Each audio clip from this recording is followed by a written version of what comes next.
ਲਓ ਦੋਸਤੋ ਰੂਸੀ ਟਰੈਕਟਰ ਦੂਸਰਾ ਵੀ ਰੇਤ ਦੇ ਥੱਲੇੋਂ ਨਿਕਲ ਆਇਆ ਜੇ ਔਰ ਐਸਟੋ ਇਹਦੇ ਵਿੱਚੋਂ ਹੀ ਨਿਕਲਿਆ ਜੇ। ਤੇ ਬਾਕੀ ਟਰੈਕਟਰ ਦੀ ਤੁਹਾਨੂੰ ਕੰਡੀਸ਼ਨ ਚੈੱਕ ਕਰਵਾਉਂਦੇ ਆ।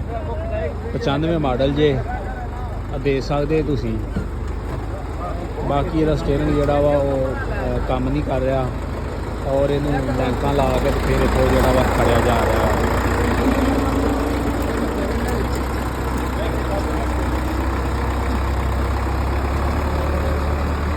ਆਹ ਜੀ ਸੂਰਤ ਹਾਲ ਹੈ ਇਹਦੀ ਟਰੈਕਟਰ ਦੀ। ਇਸ ਸਾਈਡ ਤੋਂ ਤੁਹਾਨੂੰ ਚੈੱਕ ਕਰਵਾ ਦਿੰਦੇ ਹਾਂ।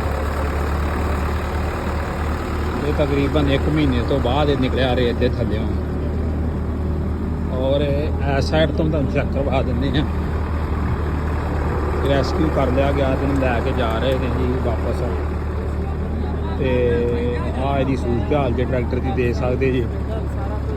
ਬਾਕੀ ਇਹ ਟਰੈਕਟਰ ਜਿਹੜਾ ਤਕਰੀਬਨ ਬਿਲਕੁਲ ਸਹੀ ਸਲਾਮਤ ਨਿਕਲ ਆਇਆ ਵਾ। ਬਾਕੀ ਜਿਹੜੀ ਇਹਦੀ ਦੋ ਵੀ ਸੂਰਤ ਹਾਲ ਆ ਉਹ ਦੋਸਤਾਂ ਦੇ ਸਾਹਮਣੇ ਹੀ ਆ। ਇਹਦੀ ਉਹ ਵੀ ਕੰਡੀਸ਼ਨ ਆ ਤੁਹਾਡੇ ਸਾਹਮਣੇ ਹੀ ਆ।